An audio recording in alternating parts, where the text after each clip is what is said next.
Greetings, programs. Drax coming to you from my house. Yeah, cats this time again. I thought I would do a little update on some of my current pickups that I've just received, as I keep on getting stuff in all the time. So why don't you come with me? So the first pickup that you kind of saw, this one, I've never had a DSi before in my life. I own the DS and then the DS Lite there for a while now. This one's pretty cool. It's huge screens. It's as big as the 3DS XL.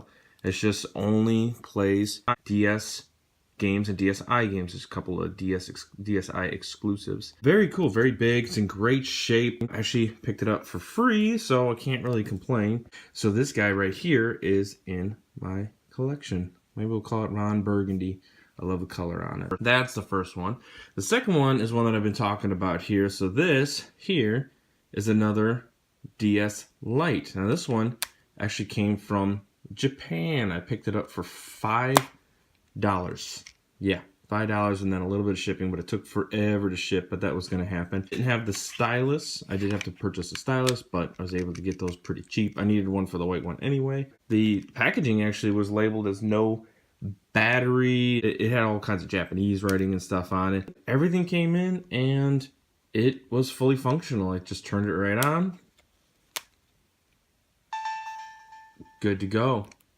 I looked at the screens, all the screens work, every button works. I thought for sure it was going to be in Japanese, coming from Japan, but it actually wasn't. It was actually registered to someone named Rachel, and I guess she was an English speaker because everything was already in English. Not too bad. I think the reason why it was so cheap was because the pink plastic's actually pretty good. Even the buttons are pretty cool. I haven't really done a good cleanup on this yet, but the clear coating on these things, if you've seen them before, there's a clear piece that goes on top of the actual molded plastic.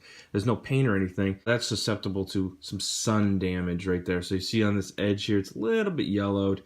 Not too crazily. The other side isn't, so I'm assuming it was stored close to the sunlight. Bottom's nothing, because this one here's the same coating, but there's no signs of any of that on the bottom. It's very, very pink. Otherwise, it's in really good shape. No scratches. The seller actually said, oh, there's a bunch of scratches on the screens. Maybe tiny, tiny, tiny ones, but you can't really tell them. $5 pickup for my daughter so that she can play Mario Kart and Lego Harry Potter. Awesome. Goes in the collection for sure. And then I just wanted to show you guys real quick a couple of Game Boy games that I had picked up recently. Dr. Mario, never had the original Game Boy, so I picked up Dr. Mario. I have to have Mario Golf. I'm thinking about doing a video with all the golf games. The only two that I think I'm missing, only two, because I don't have the original NES open, which isn't technically a Mario Golf game. It does have Mario, and the Nintendo 64 version, which I don't have in Nintendo 64 anymore, so I have no reason to get that. Anyway, those are console versions. With this one, I have, and then coming in soon, I have all the mobile versions of Mario Golf, so I can kind of do a retrospective of how it evolved throughout the years. This one's really hard, so it's been tough trying to play this one. I was able to pick up Super Mario Land with that clear Game Boy Pocket, so I do have that. This is in great shape. I got it at a pretty decent price. Didn't really have to do any kind of cleanup on it or anything. Sticker's in perfect shape. Everything works on there, no problem. And then this one here was a more recent pickup through eBay. I did have to do some cleanup on it because it was filthy and it did not work when I originally got it. So opened it up, found a little bit of liquid damage inside, cleaned it all up with isopropyl alcohol, and then I did eventually get it working. All the pins do work. The only problem is the save battery does not work on this. So to be expected. I think this is one of the first games actually that had a save battery in it to begin with. So not a surprise that it's dead. Also with any kind of liquid damage, that's to be expected. So I'm thinking I might try and replace that and maybe show that on video and then do a more thorough showing of like how to clean this stuff up, because the edges and stuff are still a little dirty. Still here too. I don't know if that's just dyed on the plastic or if it's like the normal sun damage, because the gray plastic actually looks like it's in pretty good shape. So, oh, and it had some writing across the top here too. Isopropyl alcohol took it all right off. So if you ever see those, don't stray away from them. You can clean that stuff off, no problem, with some alcohol. And then finally, which is kind of a weird one for retro, The Switch. Oh, there I am back there. The Switch. You're thinking to yourself, man, that's not really a retro handheld.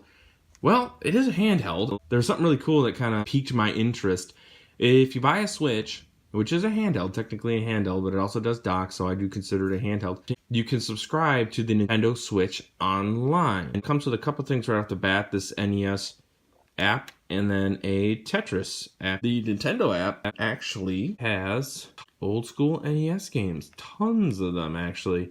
And since I've gotten it, it actually even released a few more. So it's usually about a line every couple of weeks, I guess. You want to play Master Blaster? Boom, you're playing Master Blaster. Let's pick something I'm more familiar with. Let's do Dr. Mario. Now some of them do have this special stuff on it too, which does mean that it does more.